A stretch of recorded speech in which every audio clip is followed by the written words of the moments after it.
Welcome to the HipHop Minded Professional. With me, Joshua Rogers, as the Master of Ceremonies.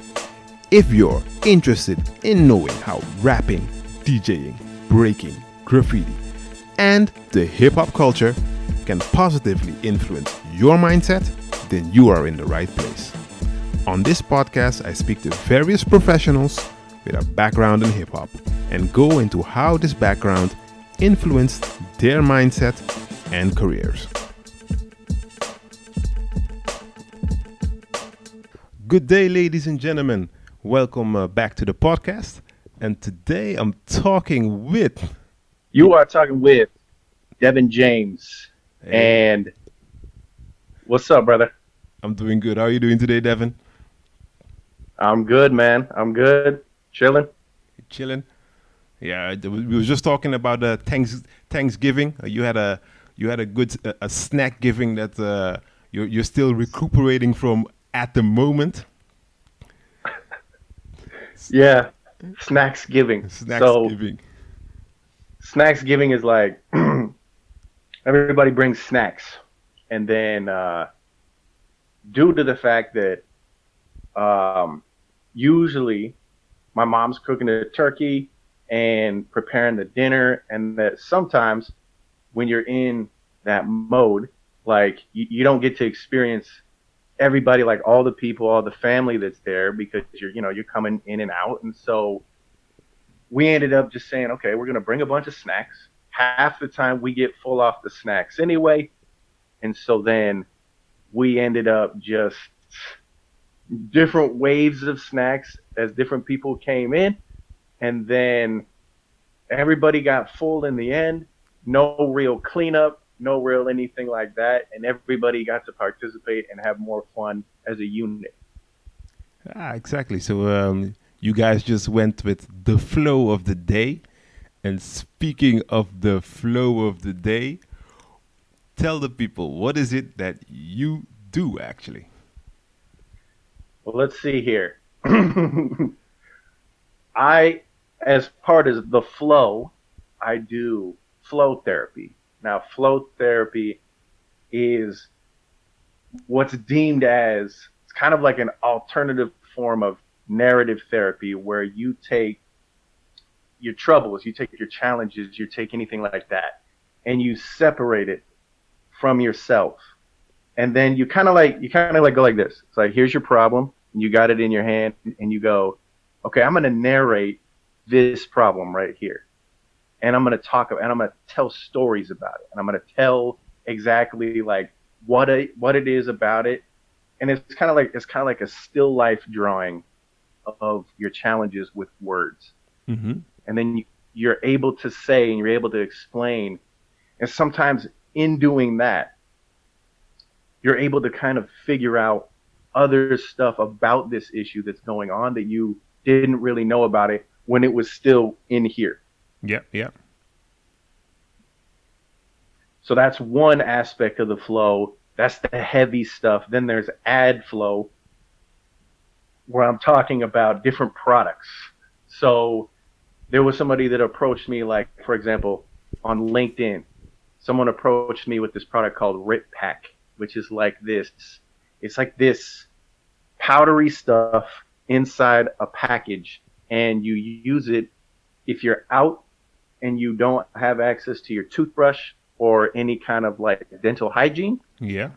You pop it in your mouth, you swish it for like 30 seconds, you spit it out, and then it's basically like clean mouth right there. So I did an ad flow about that. All right. And besides the flowing, what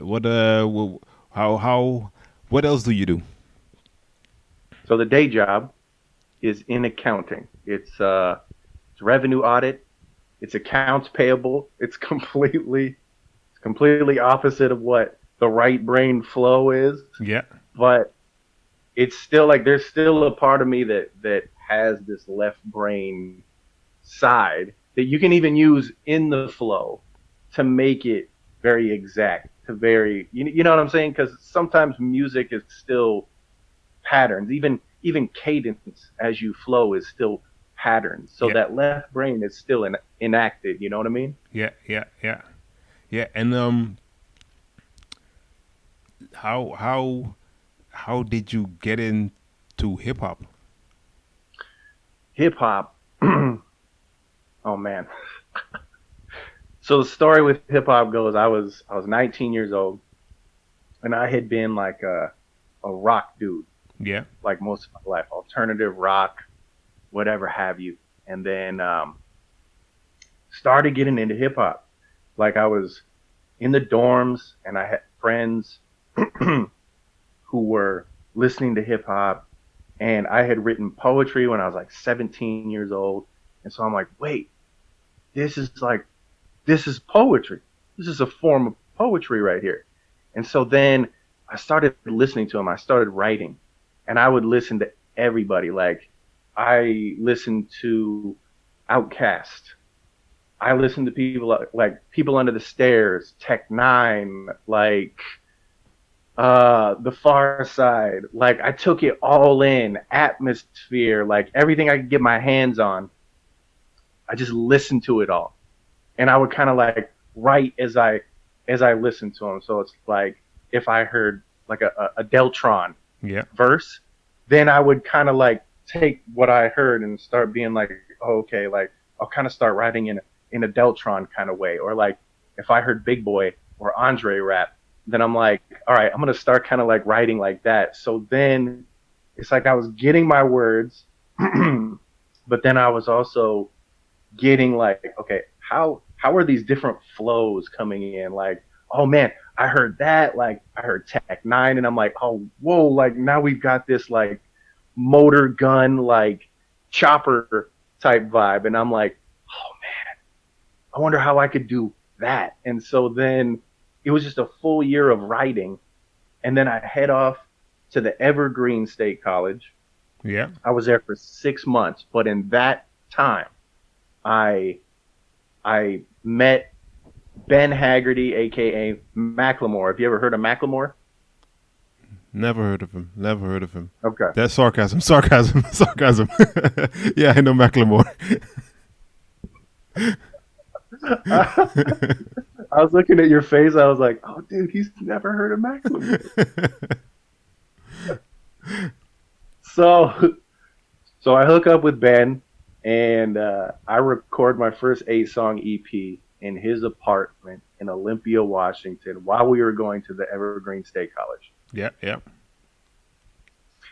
So he had like, I bought like half the beats from him, half from this dude named James Searle. And the 8-song EP was kind of like, I mean, I was 20 years old, dude. Like, I'll still go back to those songs, and I'm like, whew. Most of it is like, I don't know, man. Like, I didn't like most of it, but there was one song out of like 8 songs. It was called My Baby. That was the one I remember that me and Ben spent the most time on. Yeah. Yeah. And he had kind of taught me about like, all right, so we're gonna do this, we're gonna do that. He got his girl at that point, who was Nunu Jenkins, but she now goes by Evan Roman, Mm-hmm. and she was even like singing in the background, dude. And like it's like it was a track. It wasn't just like spit and then like a hook. It was actual like it was a track, man. That was one of the best ones. I still listen to that these days, and I'm like, still a good track, dude. Yeah. Yeah. Yeah. And so then came back, and I was rapping with these other guys. We were called the Nightwalkers. We did that all the way through college, man. Went down to LA when I was 24 to study recording arts, Yeah. Yeah. and kind of left the whole hip hop element behind. Like I wasn't writing, but I was making beats. So me and my buddy Nate would still rap, but I was doing a lot of the beat making, and then he was putting songs together. Came back, and then, let's see.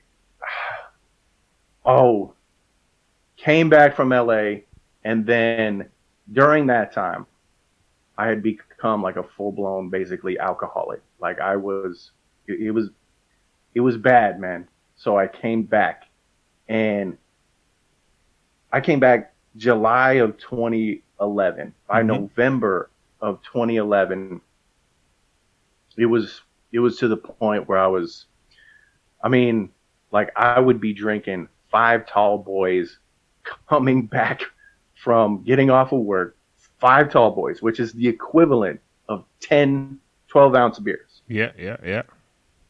per day. And then I would get up and I would steal my mom's beer. I would then, if I still needed that extra something, I would steal whiskey from my stepdad, like pour from his bottle into a glass. That went on, and then suddenly there was a day where they caught me dead to rights. I was about to go to work, and they're like, my mom's like, hey, you been stealing? Have you been taking my beers? And I was like, yep. My dad was like, have you been stealing? Like, have you been drinking my whiskey without even asking? I was like, yep.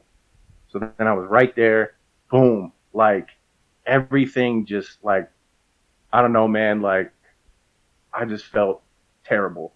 Went to work, and I come home, and my mom's sitting there in the bathroom, and she's getting ready to go to lunch with a friend, and she goes, she didn't even yell, she didn't even get mad, but she looked me straight into my soul. You know how like moms can look straight into your soul, Yeah, yeah, yeah, yeah.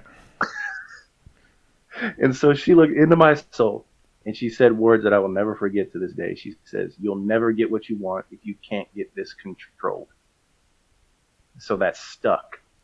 I had my five tall boys right that morning. I went down to my room and I drank four of them. I left this last can, right? Left it in the closet. And then I was like, I don't want that to have power over me. Yeah. So I'm gonna have power over it. From that day forward, after that, I didn't drink. But then the element of flow therapy comes in where I start going into myself introspectively. It was basically like I took to the notebook to figure out what I was running from. Ah, and in this period of time, were you already busy in accounting or not yet? This was before I had gotten into accounting. Ah, So okay. I was in the night audit realm of hotels, which is like you got one foot in customer service and then one foot in the actual accounting side where you're finalizing the day, you're finalizing the credit cards, and then when I went to the Sheraton Hotel, that's when I made the jump from night audit to accounting because the income auditor was basically like the next position it would go. It would go night auditor here, and then income auditor, and then they take that information and get it out to the managers via flash report, kind of gives them an idea of like what their revenues look like. Yeah, yeah. So I didn't get into accounting until I was fully and completely sober and didn't have that issue because I don't think I would have been able to get into that realm had I been in that state. But like listening to your story, in a way, let's say if you look at your professional career, you actually flowed into accounting. So you did it like you did. All right, I'm gonna just go do this, and then you're like, ah, this looks like a good next step. This looks like a Mm-hmm. good next step. So Yep. so while you were in college, that accounting was not the idea.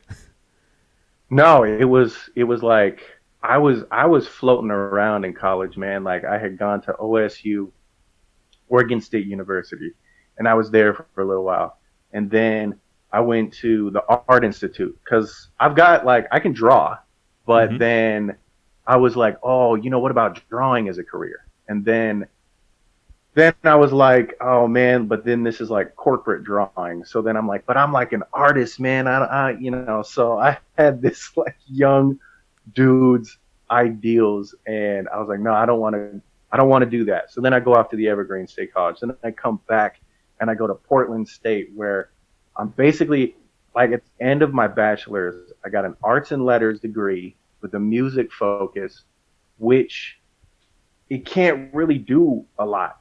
And so now even I'm back going to school for accounting because that's more specific, and it's actually helped me to get into other accounting positions Yeah, yeah, by going back and doing that, and being able to learn more skills in accounting. But I mean, here now, like that's more of a specific degree than the actual arts and letters one was. yeah, yeah. And then if you so now you're in accounting and you're looking at numbers.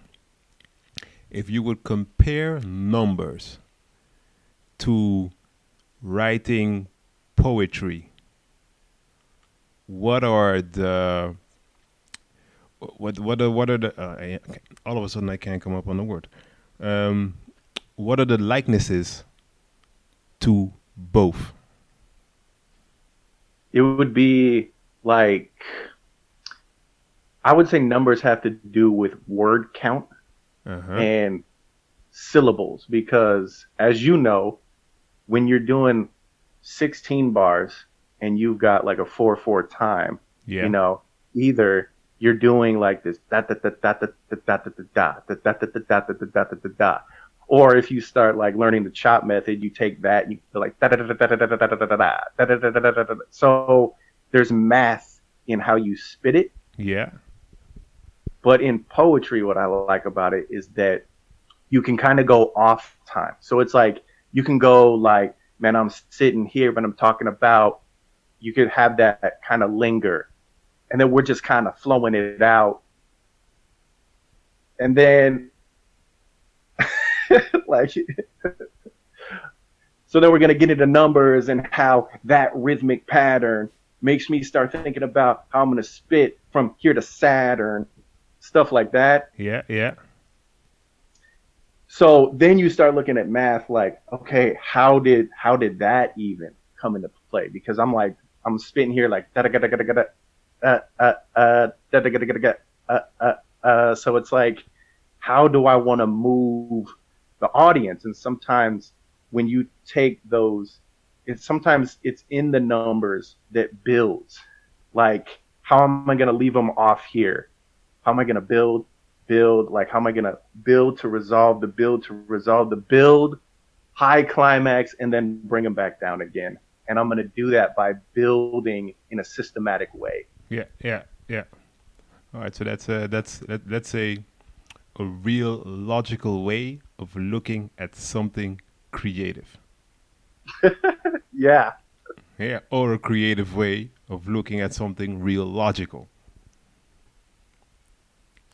Yeah. And so it's hard to like, I would say that in to answer the question, like the delivery is where the numbers are. Or sometimes you can even incorporate numbers into what you're feeling and how to even relate the feelings sometimes. Yeah. But Yeah. a lot of the times with flow therapy, it really is more about like how am I gonna like what are the word choices or but at the same time it's like I've got all these words, but which ones are gonna like tell my story the best? Which ones out of this list are gonna hit the hardest? Because when you get complicated with words, sometimes people get lost in the message. And then if you're like, okay, I've got this one, this one, this one, this one. All right, let's get that one out. And now I've got three. So if I tell a story around these three, boom, boom, boom, boom, boom, boom, then we've got the message that can get across the clearest, but it's in the simplest form. Ah. All right. Nice. Nice. And then we're gonna go take a couple of steps back. So let's say to that last tall boy you let in the closet. There's actually a way of let's call it the start of flow therapy. So that's Mm-hmm. let's say the black swan, as you would say, that the catalyst that Yep. that actually brought, let's say, the rest of the ideas that you're working with now. If Mm-hmm. you if you look back to that tall boy, do you then look back with regret, or do you look back with that's the way it had to go?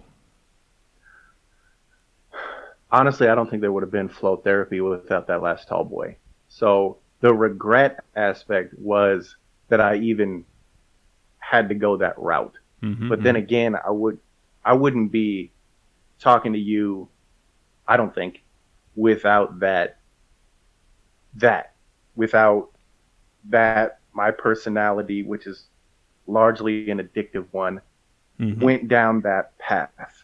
And then you had that last tall boy that I had power over. And although I regret that it had to get to that level, Yeah, yeah. I think that's what created flow therapy. I don't think it would have sparked all of this introspective stuff without getting to that level. Yeah. And if you look at the flow therapy, so the concept, the idea that you have behind of it, how does it relate to, yeah, to, let's say, to accounting, or the challenges that you see during your day job, during doing accounting? Mm. I would almost say that sometimes with accounting, it gets really repetitious. Like, you're entering stuff and you're doing this and you're doing that, but it's almost like you kind of tap out in the brain. It's like it turns off. Mm-hmm.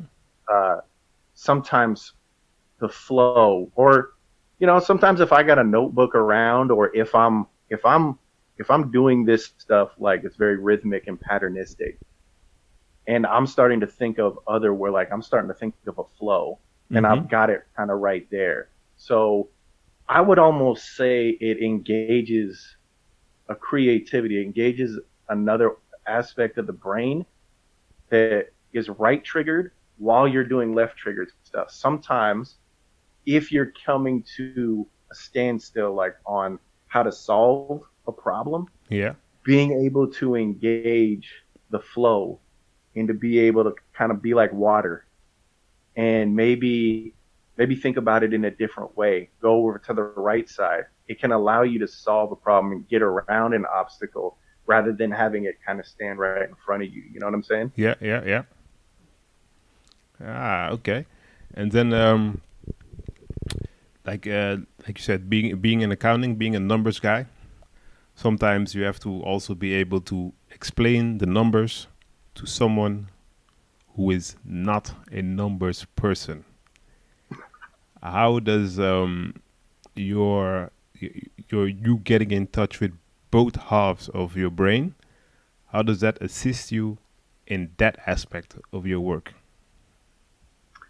I would say that because for school, we've definitely had to do case studies. And I remember my teacher. So we were doing a case study about analyzing, um, what was it? Let's see. It was like asset to debt ratio, Mm-hmm. or it was a quick ratio, or it was a profitability ratio. And so what I did was, instead of explain it in a way that's very mathematical, I would say that the flow and being able to, because in flow therapy, you got to be able to kind of discuss these issues in a way that everybody can understand, relate them to things that they might have seen or heard. Mm-hmm. So then what I did in that assignment was to take those and kind of use a simpler language that everyone kind of knows, and being able to describe these ratios. Like, profitability is pretty much just like, how high above one is it going to get? Like, if it's above one, then you've got this, and then you've got some to spare. Like, you've got profit going on. If it's like 1.5, then you have it, and then you have some profit going on. If it's below one, then you're starting to get into this, then it's not exactly profitable. And then, but you can explain it in a way that it's like if it's below, then you just have to work on getting it above one. You know what Yeah. I'm saying? Yeah. Yeah. So then it's not necessarily like, oh, well, it's not necessarily a mathematical approach. It doesn't necessarily involve like credits, debits, this, that, accounts, and everything like that, because you can really go into depth. But more, it's just like, let's simplify it down and just get it to where it's the nuts and bolts of this whole thing. Yeah. All right. All right. All right. And then I'm gonna go way back again.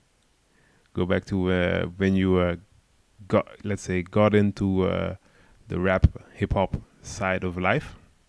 How how did you experience the culture? What did you find of the culture? Let's see. I guess I just found that being able to story tell, even in the hardest situations, like some of these things that me as a person who's never experienced any of this, like I can listen to these stories and they put me right there. Mm-hmm, mm-hmm. So the culture was to me like it's a different, the stories you hear are not like the stories that I had heard and that I had even seen. So it gave me a look into a different kind of life. Yeah, yeah, But to be able to explain that life and to where everybody can understand what you're going through, to me was like, wow, like here is a culture and here is a brand of music that maybe it's angry, maybe it's speaking for the people, but it's true. And I guess the biggest one that drew me to hip hop was that it was raw and it was real. Like real was where I started. Like it's like, dude, I want that yeah, yeah, more than rock, more than what I had heard. It was just real, because like rock is instrumentation, rock is, and they're gonna tell stories, but here it's gritty, especially if you start getting into like Wu Tang. Like everything about Wu Tang is gritty. yeah, yeah, And so you're just like you're getting thrown into these stories, and all of the storytelling is just like it's just for someone who just absorbs the word aspect. Here was a way that you can tell that story and still get across that message while just riding the beat. You know what I mean? yeah, yeah. And then, like you said, you coming from a different background. How what did the music do for your perspective on life? I would say it brought a new awareness. Like it it made me realize that there's more to just than what I had lived. I mean, like I'm probably a key example of just white privilege, and that I'm listening to these stories, and I'm hearing things that like it wasn't what I had heard before, but there was an element to me where like you still have to know about it Yeah, and you yeah, still have to be aware of it. And then it starts just kind of like you kind of get in like that hip hop brain to where sometimes maybe you have an aspect of like maybe I'm in the office, which is like there's no like you can't no one thinks of like hip hop in the office, but then sometimes you're like, okay, now I've got kind of like this hip hop brain. How can I solve this problem but still like it's like it changes you. It adds this new facet to how you think. yeah, yeah. And can you give an example of what it added to your thinking process? Let's say in the accounting side. Well, sometimes I go around the office just I call people G. I'll be like, "What's up, G?" I guess it's not like for me. It's being able to kind of have confidence in who you are, like, Uh huh. or confidence in your process. Like, if you, as somebody who's infused hip hop in their life, Like you kind of just you gain a flow, and you gain an appreciation of just maybe it's I don't even know sometimes how to describe how it is, but for the normal person who hasn't done it, it's just like it's it's a way to just do it. Do it and then just get it done, because a lot of hip hop to me is just getting it done. And you just because that's what I heard a lot. It's like it's not necessarily that they couldn't, or even if things were in their way, they still found a way to get it done. It was like you can do it no matter what. Like even if you have a problem, all you got to do is sidestep it, find a new way, or just continue to grind on through it. Ah, nice, nice. And during let's say in your career, you've also performed for people. Hmm? When was your first performance? Let's say, and it doesn't per se have to be rap performance. Your first performance in life. Let's see.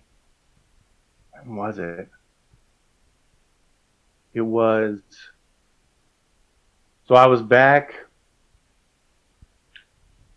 I had come back from the Evergreen State College, and with me and the homies rapping as the Nightwalkers, like we didn't have shows. We just made track after track after track. So we didn't get a lot of chance to perform in front of people. But then I started working with a new producer, and then I remember like, and this was back in my drinking days, man. But I got up and I did this song, and I remember I had gotten done with it, and I was so worried about hitting my lines, man. And we had rehearsed, and it was it was a decent rehearsal, but you get up there, nerves just raw. But then there's a point where you kind of just let it fly, and you get into it. You get over the nerves and you just let it fly. And I remember one guy sat down and he was like, "Yeah, man, that was really good." Like, I felt like I had heard that song before. I'm like, "No, that was an original one. That was all mine." And then that was like, it was different. He's like, "Oh, wow, you wrote that." And it's like, "Yeah." So it was nerve wracking. I mean, any performance is nerve wracking, but even that one being the first one, really nerve wracking. But at the same time, it's like that elation you feel afterwards. And those let's say that nerve wracking experience or the experience of performing, Yeah, how does that or did that experience help you or is helping you currently in your your life at the office? I would say any time that there's a performance, like you kind of take that and you can. To me, like a performance is the scariest thing. People have said I would rather die than public speak. Mm-hmm. And so you kind of take that, and even if now, like in the accounting department, if there's somebody who needs to public speak, they'll be like, "Oh yeah, Devin can do it. He actually likes to do it." So there's that element, but then there's also a way to express yourself, like even in just meetings, Mm-hmm. just different way, like because that was the scariest thing. It's like everything else under that performance is not as scary. And Yeah. so then it's like, okay, I can do this. It kind of like it ups your confidence to be able to do it, Yeah. because you've done that, which is like the most vulnerable thing. You're up on stage, man. If you miss a word or a line, you got to keep rolling with it, and you're totally exposed. And I don't think any time. other than that stage time is when you get that exposed. And so everything else is like, okay, I can do that. Yeah, yeah. And then keeping it on the exposed tip. So then we're gonna go back to, let's say, the moment you had to admit more, admit to your mom, your stepdad, or probably more admit to yourself of, hey, this drinking thing is kind of getting out of hand. Right. How did that feel compared to your first performance? Is it even comparable?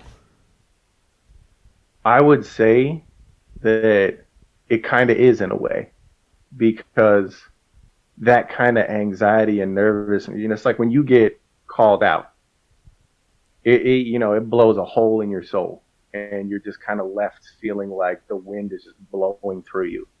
And so there's a similarity to when after you get done with a performance or when you're up there, it's almost like it's that kind of vulnerability, but it's that vulnerability almost harnessed. Like here I'm gonna express myself. And so to go through that and to have that, it's like now this is almost like a superpower. It's not like vulnerability now is not something that's bad. It's like I can use it to push me forward, or I can use it to really write and tap into what I'm scared of. Yeah, yeah. Ah, and if you say look back at your time in recovery, did you did you really go to like rehab, or did you just basically just I wrote rehab yourself? Or you only just wrote it out? I wrote like it's kind of like when I heard Hamilton the musical, like several artists came out with their own rendition of I wrote my way out of it. Mm-hmm, mm-hmm. You know what I'm saying? So it's like I wrote my way out of it and I did it without a group. I did it without like I did it with the pen. Like I wrote my way out the bottom of a fifth. I wrote my way out of a bottle. I wrote my way out because like I had already amounted to shit. So then I wrote my way out and I had to change my plan because I had already gone through the whole damn alphabet. Like that's where you start to get that, those words and you just start to like really, even if they hurt, like this, that vulnerability of being on stage is that soul hole. And it's like, like you hit that word and you're like, whoa. But then instead of being like, oh, I have to run away from it, like now I'm going to use it. Now I got to be able to tell about it because this is really what's deep down. Yeah, yeah. Ah, and if you look back at that time, what would be the, let's say, the three words that you would say like those are the words I needed to hit to propel myself forward? Um, and even now, it's still like a word like self trust. Mm-hmm. It's a word like run. It's a word like, or it's a phrase like who am I? Like those kind of three things were really because I kind of knew who I was, but I was running away from something. Demons would be another word, Mm-hmm. Mm-hmm. but not demons in a sense of like I got to run away from the demons because you can't run away from something that stays one step ahead of you. You know what I'm saying? Rather, it's like how can I befriend these demons? Have them literally sit on my shoulder so that we can carry forward through life and they're not an element that's going to hold me back, but more it's like, okay, I understand them now and I understand what they are and that they're a part of me. Yeah, nice, nice. And then So you're going through that whole process by, let's say, basically by yourself. You're doing it yourself. You're laying the groundwork for flow therapy without even knowing that you're laying the groundwork for flow therapy. How looking back, how do you help others utilize this flow therapy? How do you get it started? So it's kind of like what you did with me. You kind of take the three words. What's the three words that are bothering you the most? Uh-huh. You know, is it money? Is it relationship? Is it job? Is it health? Is it potential? And then you just kind of unpack these words. If it's potential, what about potential? Is it that you're not living up to it? Are you under it? Are you like, is there something that you want to be, but you don't feel like you're enabling yourself? And then you kind of unpack that. Like enable, what does that mean? How Yeah. do you, so from each word comes more words. And you're kind of, all you're doing is getting this list of words that goes from the top of this layer cake of stress Yeah. down to the bottom until you get to where, wow, that's the real issue. Yeah. Ah, nice, nice. Is it I kind of like I kind of compare it to to what I do. I call them power words. What is Mm, what is your power word? And in the way, let's say, it's almost the opposite of what. So you go deeper down in the layer of pain, but I right. try to go deeper down into the layer of power. Like, okay, so like, okay, this. Someone could say this word describes you, and then you go deeper into that word. So with that, I can actually understand what you do with flow therapy, and where you Yeah. still use the rhythm and the flow. I actually use colors to go deeper into Wow. that. That's actually cool. So let me ask, like, how does colors, like, how does, I guess, what does that represent, and how does that get them to discover power? So so my what I do is I take all the elements of hip hop. So I take the rhyme, let's say, the MC. I take the graffiti, and graffiti is basically colors. You When you look at a color, consciously or subconsciously, you associate something with it, a feeling, Ah, or if you ask someone what's your favorite color, they'll I'll give you an example. Devin, what's your favorite color? green. Green. All right. Now, if you how come green is your favorite color? I think it has to do with probably heritage because I'm half Irish, Uh huh. but there's something about green, as in like earth, uh, like bright, um, like grounding, I would All say. right. And what is the feeling the color green gives you? When you look, what kind of feeling did you get from it? Like sturdy, like it's almost like it's just, and I could also say growth. Like it's like a fertile color. Like it means it can be here, Mm-hmm. but then it's got room. It's like there's room to grow, but it's also safe.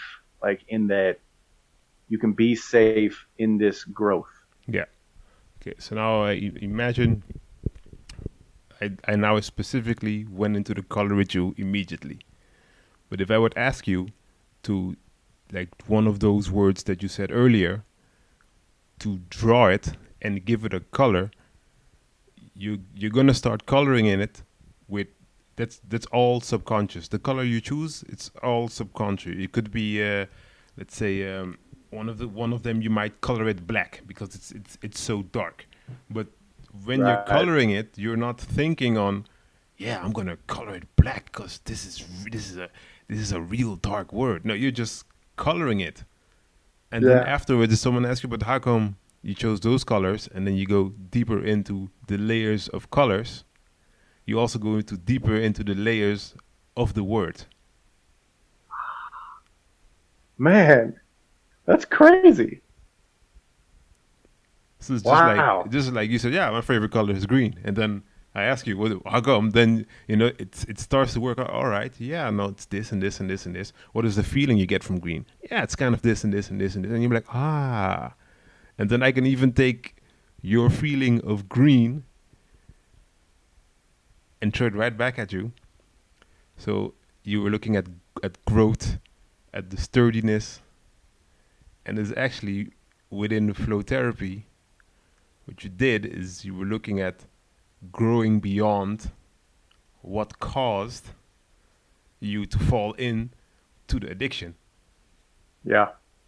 And from there, everything in your life is about growth. Dang, man. That's so crazy, man. So it's That's like so crazy. it's like the color you choose. You're like, I like green. Yeah, but there's behind of it, there's actually more. Yeah. So it's just like flow therapy, you do it with words, let's say, and you actually leave them actually also say what it is. They have to go deeper, and you pinpoint, what is it that's really bothering them? What is it that they need to get over? Right. Yeah. Or it's even like sometimes you just write pieces that resonate with you, and then if somebody's going through that, like it resonates with them, you know, and they're like, wow, I'm right there. And yeah, or it is like, okay, let's do the words, or it can take on different forms, but it's crazy. Now that you mention color, it's just another facet of like the power of words and what they are, like how they're embedded in different stuff. Yeah, definitely, definitely. That's so crazy, man. Yeah. And then you also said you also did some producing. Yeah, so I was making beats largely for my buddy Nate. Like anybody back in Portland who kind of needed, like, let's say they wanted to take a sample of, like, I remember one dude asked me for a sample of "Love and Happiness" by Al Green. Mm-hmm. Mm-hmm. So I would chop that up in a beat and I would send it to him. And even peeps in at the school who uh, needed music, like I would basically work with them and then get a sound, like either they come to where my station was at and we can start working from there, or I already had something on file, like something ready to go. But it was more of like on the production end, because I wanted to use what we had been learning, like stuff with like uh, tape delay. Like what does that mean? Like when I put that on an instrument, Mm-hmm. how Mm-hmm. did that work? Like I'd be working on a beat and then I'd be like, okay, so we learned about delay there. What in my program? I wonder where that is. Like, what does that do to that? Like, if we talk about, like, there was a version of compression where you kind of like you really smash down. Like you can put, I don't know if it was two compressors, but you smash, or it was like two of the same like kick drum. Mm-hmm. You'd smash one, and it would give it one kind of sound, and then you would not compress it so much. So then you have this element of like the same kick compressed and smashed to get like a really like juicy thump, and Mm-hmm. then the other end of it to where you get like this just part of it. And so I would start using that in the production end, and it was pretty cool to actually start applying. that stuff to the music aspect. And if you yeah, if you take the beat making process and compare it to the accounting process, what are the similarities there? It's all math, man. You know, like if it's like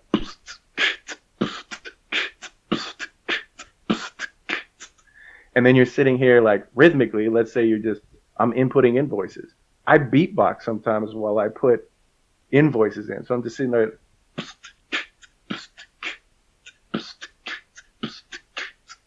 you know, so it's a flow, but you know, it's flow and counting. Like, well, you know, so you got like, okay, so we're gonna do a measure in 4/4. We're gonna do measure, measure, measure, and then right as we're gonna get like to the fifth one, at the end of the fourth measure, we're gonna do some kind of drum breakdown, like, and then we're gonna drop into that. Like, that's counting even in accounting. Like, you're still okay. So I'm getting to the end of this batch of invoices, and so we're gonna wrap that up, and then we're going to start going into this other aspect. So then you kind of start figuring out like, okay, what goes first? Like maybe in beat making, you start layering up the kicks, boom, boom, boom, and then you go like, okay, boom, boom, like what's most important, and then you start kind of creating this whole thing by layer. You can kind of do that in workflow as well. Yeah, yeah, nice, nice, nice, nice. Yeah, and if you looking at let's say the accounting, your accounting colleagues, are they really all logical, or do they also have, let's say, a combination of logic and creativity? Most of them are just left brained. Like my accounting manager that I literally sit right next to. Like I'll talk about spoken word, poetry, like music. But she was like, well, I've never done anything like that. Like I'm not creative to save my life. And I'm like, wow. And I realized that most of them aren't. And I'm like, whoa. I mean, I keep wondering, like, well, what if that was enacted? Like, how different would you look at what you're doing? Yeah, yeah, Like, maybe it would be different. Maybe in certain things where, like, you're getting kind of caught up because you're largely in the left. What if you could kind of spin it, tilt it, and then you go, oh, wait, what if I did it that way? Or, like, what if I didn't do it this way? Instead, I could go boom, boom, boom, boom, come back because I'm not really, I don't know, there's something where like if you're getting that pause in the brain, sometimes just going to do something else, circle back around, proves to be more beneficial. But if you're really a chronological person, sometimes you get caught up on the fact, well, I can't go because this is not the right step. It's like sometimes you got to creatively work around that, you know? yeah, yeah, yeah, yeah. And let's say being a guy who's in accounting, and being on LinkedIn. Actually, you probably were on LinkedIn first as an accountant before, as I met you in, let's say, flow therapy.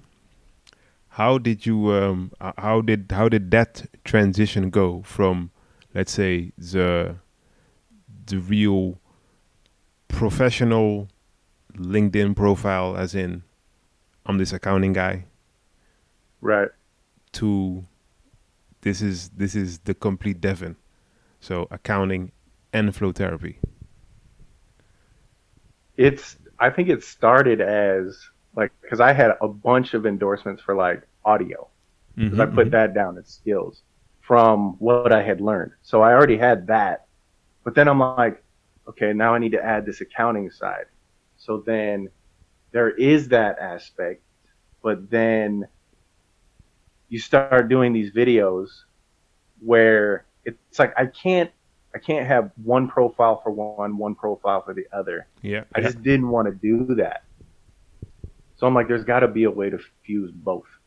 And so I was like, okay, so I'll have the job description as accounting. And even if like even I even get pings where it's like, okay, we found accounts payable, we found like you got these skills. So there's a presence of the accounting, but then there's also the presence of like, oh, he's got these videos, he's posting about this that's not necessarily accounting, but it still relates to the cognitive side of even like work life balance, like Yeah, yeah. handling problems, like being able to do all of that.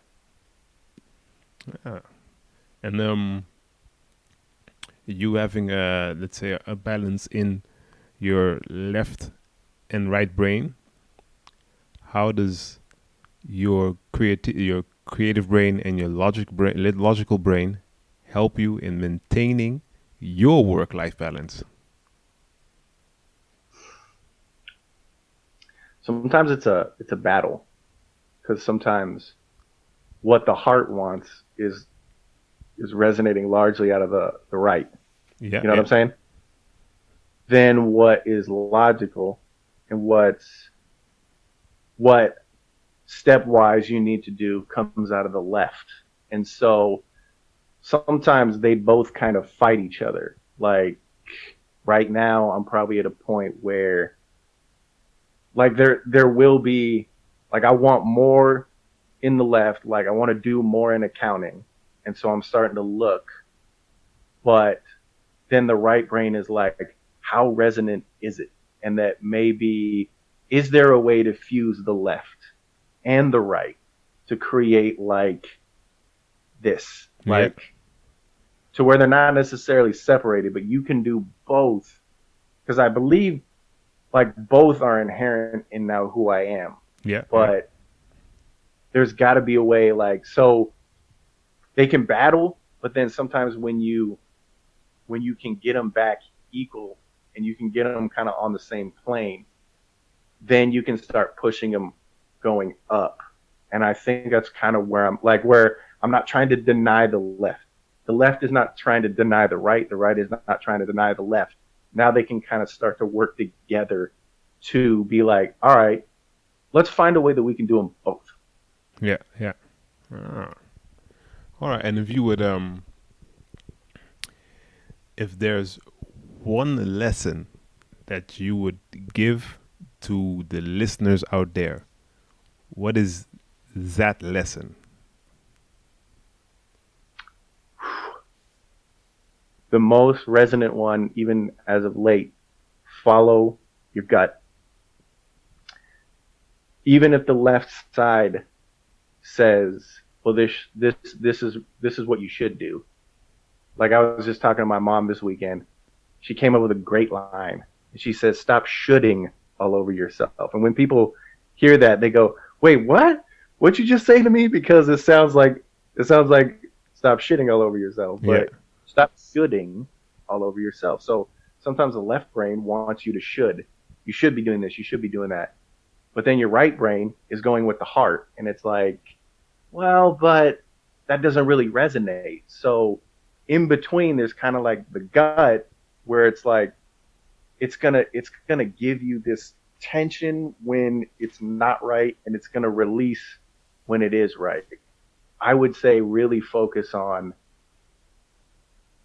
like when you're going down paths, whatever it is, listen to that gut because that's your gut is with you. You're the only one who has that gut, yeah, yeah, and that gut reaction is going to either make or break whether you're going to smile or whether you're going to be sitting here like have this face.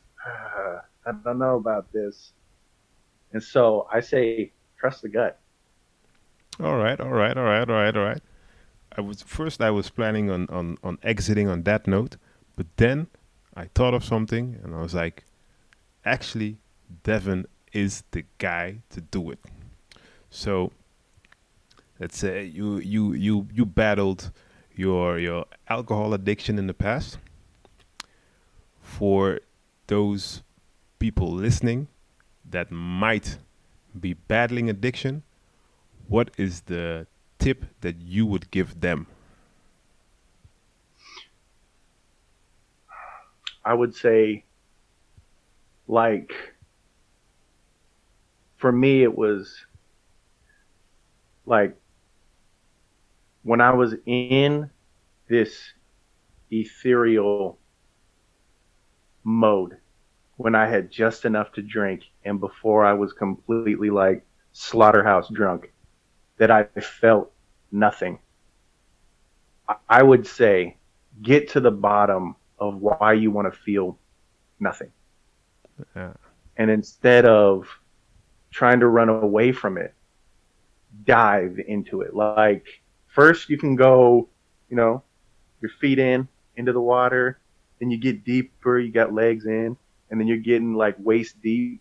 And then after a while, you can start to go down 60 feet. You can even go down 120 feet. You can still come back up. But at the same time, like, just know that it takes time. And if you can't get there right away, that's fine. It's all a process. But that reason why you drink to get to that level is the exact reason, like, that's what's eating you really on the inside. And so if you can find that, even without the bottle, then you don't need it. Awesome. All right, Devin, if people are looking for you, where can they find you? Which platforms are you findable on? So I'm available on all platforms. LinkedIn is where you're going to see the most, like, that's where you're going to see a lot of the flow therapy, like a lot of stuff. Like, that community, that platform has really created an inviting, engaging community for me. Mm-hmm. So if you are on LinkedIn, you can look up Devin James Stinson in Portland, Oregon. So that's the best one. You can also find me on Facebook. You can look up Devin James, or you can go to facebook.com/Devin James 96. Twitter, you go to twitter.com/Devin James 96. On Instagram, you can also go there. You go Instagram.com/Devin Gatsby James. All right, I'll be putting all the links in the show notes so that people can find you, they can reach out to you, they can connect with you. I mean, you're an awesome guy to connect with, so I would definitely tell people to connect with you. You share your stories, your insights, so that's awesome. So, and I would love to thank you for taking the time out and being on the show. Hey man, it was really cool, man. I thank you for reaching out and inviting me to come and talk to you, man. This was a really cool experience, man. Like, I think you got a really good thing going here. Thanks. It's really vibe. Thanks. Thank you very much. Well, ladies and gentlemen, as I said before, reach out to Devin, and most likely catch you guys on the next episode. Yeah. Thank you for listening to this episode of the HipHop Minded Professional. Make sure to subscribe at your favorite streaming platform so that you don't miss the next episode. And make sure to visit hiphopculturecoaching.com for more information on how hip hop helps your mindset.